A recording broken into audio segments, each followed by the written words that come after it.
नमो नमः शारदे। मैं राजेश कुमार तिवारी रामू हमेशा की तरह आज सुंदरकांड का 36वां दोहा लेकर के आपके समक्ष उपस्थित हूँ।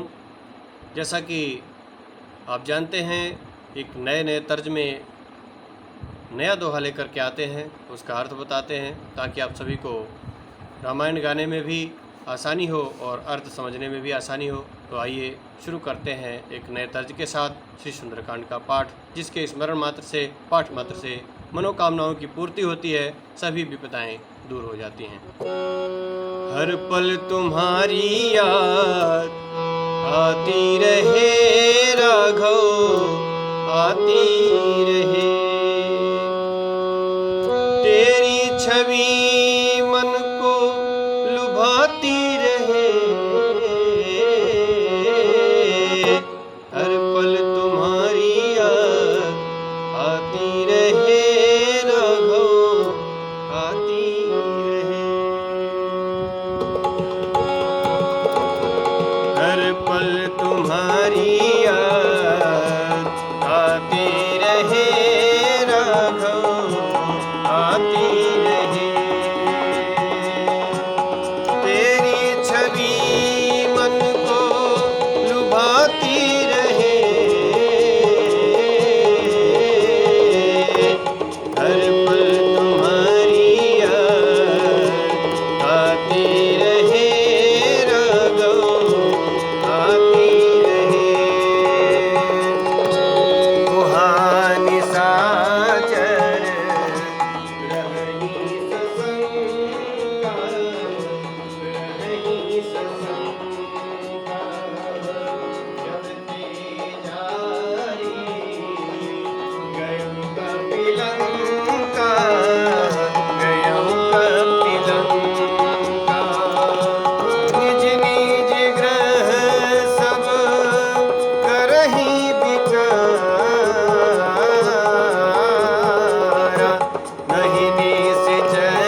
में आई, निशास में आई।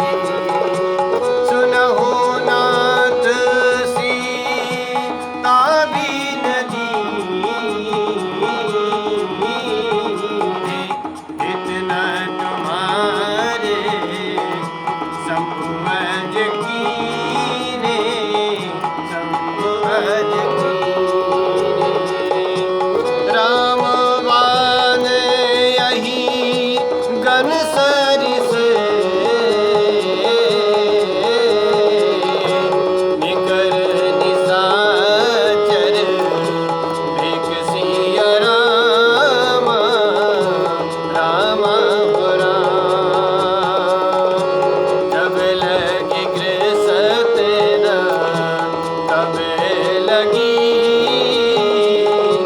जतन करहूँ तजि टेक, जतन करहूँ तजि टेक। धन्यवाद। उहाँ निशाचर रहहीं सशंका, जबते जार गयों कपिलंका।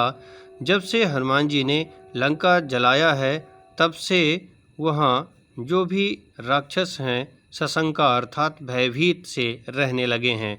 निज निज ग्रह सब करहीं विचारा, नहीं निशाचर कुल केर उबारा। अपने अपने घर में सब ऐसा विचार करते हैं कि निशाचर कुल का अर्थात राक्षस के कुल का अभी कल्याण नहीं है, उसको दुख की घड़ी से कोई उबार नहीं सकता है। जासु दूत बल बरनि न जाई, तेहि आए पुर कवन भलाई।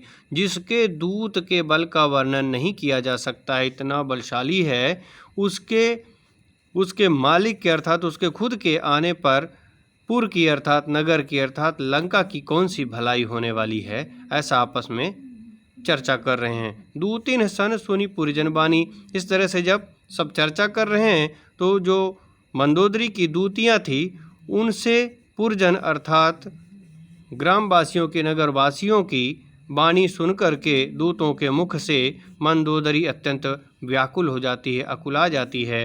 रहस्य जोरी कर पति पग लागी, और एकांत में जाकर के दोनों हाथ जोड़ करके पति के पैरों में गिर जाती है, अर्थात रावण के पैर पड़ती है।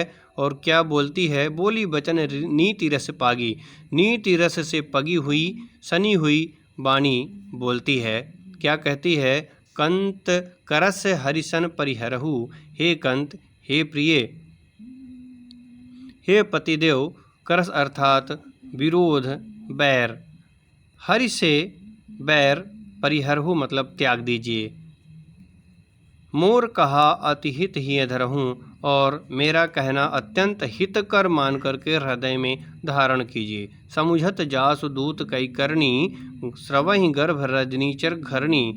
जिसके दूत की करनी, दूत की करतूत को समझ करके ध्यान में ला करके ही रजनीचर की, जिसने राक्षसों की घरनी अर्थात स्त्रियां हैं, उनके गर्भ गिर जाते हैं। तासु नारी निज सचिव बुलाई, पठवऊँ कंत जो चाहूँ बुलाई।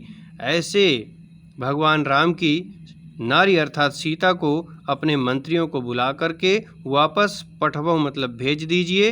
हे कंत, अगर, हे पतिदेव, अगर जो भलाई चाहते हैं अपनी और पूरे नगर की। तब कुल कमल विपिन दुखदाई, सीता सीत निशासम आई। तुम्हारा कुल का जो कमल रूपी वन है वो दुखदाई है। क्यों? कि सीता शीत निशासम आई। जो सीता है यहाँ शीतकाल के अर्थात ठंडी की रात्रि के समान दुखदाई है आपके कुल रूपी कमल के वन के लिए। सुनहु नाथ सीता बिन दीन है, हित न तुम्हार शंभु अजकी ने। हे नाथ सुनिए, बिना सीता को दिए वापस किए आपका भला शंभु अर्थात शिव जी और ब्रह्मा भी नहीं कर सकते हैं, आपको नहीं बचा सकते हैं। राम बाण अहिगन सरिसे निकर निशाचर भेक। रामचंद्र जी का बाण है अहिगन अर्थात सर्पों के समूह, गण मतलब समूह, अहि मतलब सर्प, सर्पों के समूह के समान है राम का बाण। और निशाचर निकर निशाचर निशाचरों को जो समूह है भेक अर्थात मेढक के समान है। राम का बाण सर्पों के समूह के समान है और निशाचरों का जो समूह है मेढक के समान है। जब लगी ग्रसत न तब लगी जतन करहु तज देख। जब तक आपके इस निशाचर रूपी मेढक को रामचंद्र जी के सर्प रूपी बाण ग्रस नहीं लेते, उससे पहले ही आप कोई न कोई यत्न करिए और अपना बैर को भुला दीजिए, तभी सबका कल्याण है। शेष अगले दोहे में। धन्यवाद।